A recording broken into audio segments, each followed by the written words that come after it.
ফজলুর রহমান সাহেবকে বলি, আপনারা সবাই বাল পাক না, কিন্তু হাসিনা আপনাদের সামনে কি করে 16 বছর ক্ষমতায় থাকলো? ফজলুর রহমান সাহেবের রাজনীতি করতে করতে ল্যাঙ্গুয়েজ চেঞ্জ হয়ে গেছে। ফজলুর রহমান সাহেবের রাজনীতি করতে করতে তার পিউবিক হেয়ার পর্যন্ত সে কাটে নাই। হাসিনা পিছনে কি আপনি ফিসফিস করে পরামর্শ দিচ্ছেন, যার জন্য হাসিনা 16 বছর ক্ষমতায় ছিল? যেই ছাত্ররা আন্দোলন করে হাসিনাকে এবং ভারতীয় আধিপত্যবাদকে বাংলাদেশ থেকে তাড়াতে সমর্থ হয়েছে, বাংলাদেশের জনগণের কাছে কার মূল্যায়ন বেশি হবে, আপনার না ছাত্রদের, ছাত্র জনতা? আপনি বলবেন একবার আপনার ছেলের মতো বয়স, ওকে ছেলের মতো বয়স, সো হোয়াট? রাজনৈতিক ভাবে আপনারা সামাজিক পতিতার মতো রোল প্লে করেছেন গত 53 বছরে। আজকের যদি ছাত্রদের ভিতরে যোগ্যতা নিয়ে, দূরদর্শিতা নিয়ে, তারপরে রাজনৈতিক প্রজ্ঞা নিয়ে, দেশপ্রেম নিয়ে সামনে এসে আপনার চেয়ে বেশি ভূমিকা পালন করে, সেক্ষেত্রে আপনি ফজলুর রহমান ঈর্ষান্বিত হয়ে এভাবে খোঁটা দিয়ে আপনি কথা বলে তাদের কাছ থেকে সম্মান পেতে চান? ফজলুর রহমান সাহেব, আপনি আমার শত্রু না। ফজলুর রহমান সাহেব, আপনার সম্পর্কে আমার কোনো খারাপ মানসিকতা নাই, কিন্তু এটা কি করছেন আপনি? ফজলুর রহমান যদি দেখেন আপনার একটা সন্তান দেশপ্রেম দিয়ে, উদারতা দিয়ে, শিক্ষা দিয়ে, দূরদর্শিতা দিয়ে, ব্যক্তিগত ব্যবস্থাপনা দিয়ে, নীতিবোধ দিয়ে আপনার মতো বেশি কন্ট্রিবিউট করছে, সেক্ষেত্রে ছেলের নেতৃত্ব মেনে নিতে অসুবিধা কি? আপনি ওখানে বসে এমন একটা ভাব করেন যে আপনি বাংলাদেশের রাজনৈতিক সক্রেটিস নাকি অ্যারিস্টটল, যে আপনার চেয়ে ভালো কেউ জানে না। এসব আতলামি কোথায় পাইছেন আপনি? আবার আমি তার আরো একটা ডায়লগ শোনাই, একটু শুনেন আপনারা। আজহারিকে দিয়ে বক্তৃতা করায়, সিলেট তো আজহারিকে বাধা দিই, আমি তাদেরকে অসম্মান করতে চাই না। পৃথিবীর কোন দেশে এইভাবে রাতের পর রাত মাইক লাগায় পৃথিবীর সৌদি আরব, ইরান, ইরাক, সিরিয়া, লেবানন, মিশর, পৃথিবীর পাকিস্তান, পৃথিবীর কোন দেশে এইভাবে মাইক লাগায় সারা রাত শুধু রাজনৈতিক বক্তৃতা হয় যার নাম কয় ইসলাম? এটা তো একটা ওয়ারান দেশ পাইছে, যা ইচ্ছা তা বলতেছে মৌলানা মৌলবীরা, এবং হেলিকপ্টারে যাইতেছে, গাড়িতে যাইতেছে, লাখ লাখ টাকা নিতেছে। এটা তো একটা ব্যবসা বাণিজ্যের ব্যাপার। দর্শকবৃন্দ, কয়েকদিন আগে শামসুজ্জামান দুদুর কষ্ট হয়েছে, আজহারির ওখানে, মিজানুর রহমান আজহারির ওখানে মাহফিলে এত লোকজন কেন যায়? তো এখন আমরা সবাই শামসুজ্জামান দুদুর সমালোচনা করেছি, এখন ফজলুর রহমানও মিজানুর রহমান আজহারের দিকে তাকাইছে। সমস্যাটা কোন জায়গায়? এক জায়গায়, ওর ওখানে সারা রাত্র বসে লোকজন ইসলামের কথা শুনে, রাজনীতির কথা শুনে, আলাপ আলোচনা শুনে বায়াত নেয়।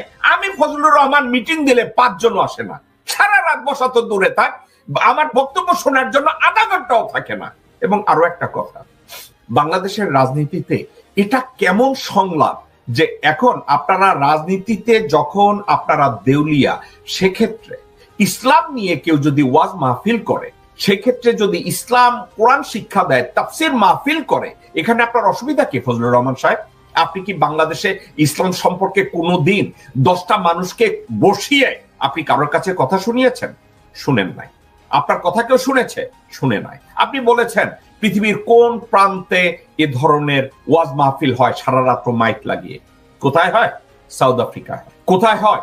সৌদি আরবে যখন সবে বরাত হয়, সবে কদর হয়, অথবা হজের সময়, অথবা ওমরার সময়, সেখানে কত সময়ের জন্য মদিনা মনোয়ারা বন্ধ থাকে?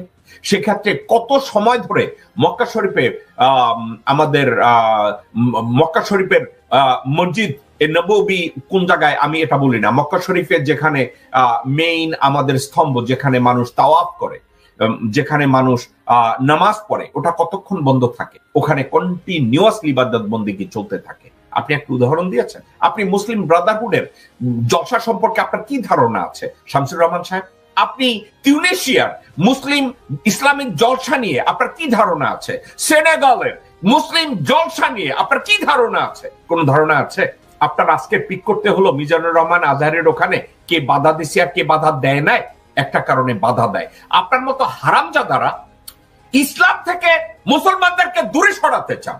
আপনার মতো বদমাইশরা আধুনিকতার নাম দিয়ে মুসলমানকে একটা খারাপ, মুসলমানদেরকে একটা খারাপ নাম দিতে চান, কবিতা লিখতে চান, গদ্য লিখতে চান। আপনার মতো হারামজাদারা। ফজলুর রহমান সাহেব, আপনাকে আমি গালি কেন দেব? দেওয়ার তো দরকার নাই। আপনাকে তো আমি ভদ্র ভাষায় আপনাকে বলতে পারি যে আপনাদের এই চরিত্রগুলো বদল করুন। মিজানুর রহমান আজহারি আপনাদের কোনো প্রতিদ্বন্দ্বী না। মিজানুর রহমান আজহারি তাফসীর করে। আপনারা সমান ব্যবসা করেছেন আল্লামা দেলোয়ার হোসেন সাঈদীকে নিয়ে, আপনারা সমান ব্যবসা করেছেন আলেম ওলামাদেরকে, আপনারা সমান ব্যবসা করেছেন ইসলামের পক্ষে যারা দাঁড়িয়েছে তাদের বিরুদ্ধে।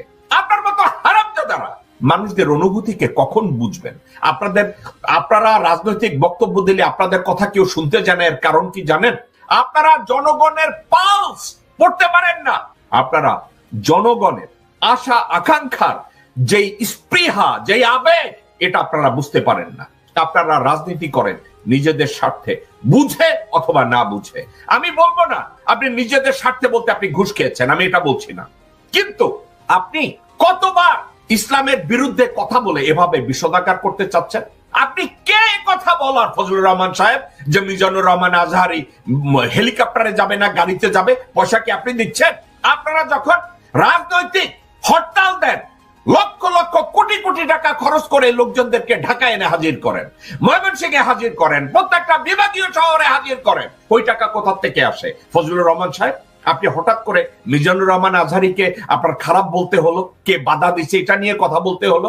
What did you get this sentiment? শুধু ফজলুর রহমান না, বাংলাদেশে যারা রাজনীতি করেন, বিএনপি রাজনীতি করেন, জামাতের রাজনীতি করেন, অথবা অন্য দলীয় রাজনীতি করেন, আপনাদেরকে আমি একটা কথা বলি, আপনারা যারা রাজনীতির নামে বেশ্যাবৃত্তি করেন, আল্লাহর ওয়াস্তে আমার এই কথাটা মনোযোগ দিয়ে শুনেন। কথাটা কি? রাজনীতি, আপনি যদি সঠিক রাজনীতি করেন, আপনার বিগিনিং কোথায় জানেন? জনগণের পালস আপনাকে বুঝতে হবে।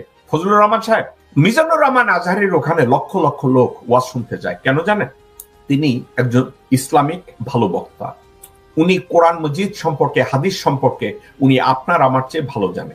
এখন উনি যদি আপনার আমার চেয়ে ভালো জানে, তার ভিতরে মিজানুর রহমান আজহারির আরো একটা গুণ আছে, সেটা কি জানেন? উনি জনগণের পালস বুঝে, ওনার অডিয়েন্স যারা, তাদের পালসকে উনি ফিল করে, ওনার আবেগের সাথে তাদেরকে মিলিয়ে নেয়। তারপরে উনি ওখানে সারা রাত বসে গজল গান, না তাফসীর করেন, না কোনো সাবজেক্ট নিয়ে কথা বলেন, জনগণ মন দিয়ে, আবেগ দিয়ে তার জন্য ওটা শুনে। ডিউরিং হাসিনাজ অপশাসন আপনি মেরে ফেলে লোকজনদেরকে, তারপরে ওয়াজ মাহফিলে লোক কমাইতে পারছেন ফজলুর রহমান সাহেব? বিভিন্ন জলসায় আওয়ামী লীগের কুত্তার বাচ্চারা গিয়ে জলসা বন্ধ করার চেষ্টা করছে, ইদানিং আবার বিএনপিও শুরু করেছে। কোন জলসা বন্ধ করতে পারছেন বাংলাদেশে? পারেন নাই। আপনারা কি এটা কখনো চিন্তা করেছেন আমরা বিএনপি, আমরা ধর্ম নিরপেক্ষতার দোহাই দিয়ে ইসলামের বিরোধিতা করব না?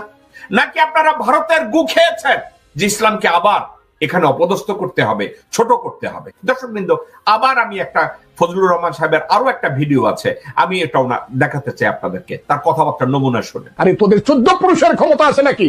শেখ মুজিবুর দেশে আইসা আসলো 10ই জানুয়ারি, আর 17ই মার্চে সমস্ত আর্মি ভারতের বিদায় করে, তোদের 14 পুরুষের ক্ষমতা আছে রাজাকারের বাচ্চাদের। দর্শকবৃন্দ দেখেন, অনেকে আমাকে বলে জেকব মিল্টন আপনার মুখ খারাপ, আপনি গালি দেন, আপনারা আমাকে বলেন না, কিন্তু আমাকে একটা কথা বলেন, বাংলাদেশের যারা রাজনীতি করে, রাজনীতি করতে গেলে তাদের ভিতরে দুটো জিনিস কি থাকতে হবে না? এক, জনগণের পালস বোঝা, এবং জনগণের ভিতরে বিভাজন তৈরি না করা। এটা উচিত কি উচিত না?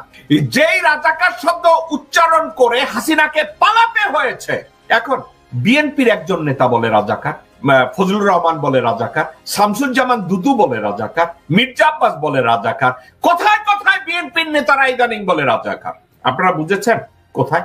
এখন কি ভারতের কাছে তকমা নিয়েছে রাজাকার বলে আমাদের জনগণের মধ্যে একটা ডিভিশন তৈরি করার প্রয়াস? আমি যদি এটা বলি সেটাকে ভুল হবে? দর্শকবৃন্দ, একা একা চিন্তা করে দেখেন, এই রাজাকার, এখন কথাটা হচ্ছে তারা বলছে রাজাকারের বাচ্চা। ফজলুর রহমান সাহেব, আপনি কি ভারতের কুত্তার বাচ্চা যে বাংলাদেশের ধর্মপ্রাণ একটা মুসলমানের সন্তানকে জামাত বা শিবির করে এই জন্য তাদেরকে রাজাকার বলবেন? আপনি কি শুয়োরের বাচ্চা? হু আর ইউ? বাংলাদেশের রাজনীতিবিদরা রাজনীতি করে জনগণের অনুভূতিকে বোঝার জন্য। বাংলাদেশের রাজনীতিবিদরা রাজনীতি করবে জনগণকে একতাবদ্ধ করার জন্য। বাংলাদেশের রাজনীতিবিদরা রাজনীতি করবে দেশের অস্তিত্বকে রক্ষা করার জন্য। বাংলাদেশের রাজনীতিবিদরা রাজনীতি করবে 17 থেকে 20 কোটি মানুষের কল্যাণ সাধনের জন্য। এখন আপনাদের রাজনীতি করার উদ্দেশ্য যদি এটা হয় যে রাজনৈতিক দলগুলো নেতারা এমন ভাবে মন্তব্য করবে ঢালাও ভাবে যে রাজাকারের বাচ্চা, উনি বলছে শেখ মুজিবুর রহমান না হলে সৈন্যদের পাঠানো হতো না। ফজলুর রহমান সাহেব, আপনার শিক্ষাকে আমি এখন কোয়েশ্চেন করি, আপনার দূরদর্শিতাকে আমি কোয়েশ্চেন করি, আপনার যোগ্যতাকে আমি কোয়েশ্চেন করি। আপনি একটা অযোগ্য বুড়া হাবড়া একটা হুপড়ি, আপনি একটা গাবর। কি জন্য জানেন? আপনারা সিম্পলিসিটি দিয়ে দেখেছেন মুজিব শেখ বাংলাদেশ থেকে ভারতীয় সেনাদের তাড়িয়েছে। উনি যদি বাংলাদেশের সেনাদের ভারতীয় সেনাদেরকে বাংলাদেশ থেকে তাড়িয়ে থাকে, তাহলে পরবর্তীতে বাংলাদেশে 25,000 রয়ের সেল কেন পাওয়া গেল? ফজলুর রহমান সাহেব, আপনি কি আমার এই কথার জবাব দিবেন? আজকে আপনি খুব গর্ব করে বলছেন মুজিব শেখ বাংলাদেশ থেকে ভারতীয় বাহিনী, ওটা ছিল সিম্বলে ভারতীয় বাহিনীদেরকে, ইউনিফর্মে যারা পরা ছিল তাদেরকে তাড়িয়েছে। সত্যি কথা, ওকে তাড়িয়েছে, কিন্তু ইউনিফর্মের বাইরে সিভিল ড্রেসে যেই সব 25,000 সেল রয় বাংলাদেশে ছিল, 25 বছরের দাসত্ব চুক্তি ছিল, এই স্বাক্ষরগুলো মুজিব শেখের নখদর্পণে হয় নাই? ফজলুর রহমান সাহেব, আপনি বাংলাদেশের একজন ইমানদার মুসলমানের সন্তানকে রাজাকারের বাচ্চা বলছেন, আর আপনি ভারতীয় কুত্তার বাচ্চা, ভারতীয় বেশ্যার বাচ্চা, আপনি এর কথার জবাব দিবেন? আপনি কি বলবেন 25 বছরের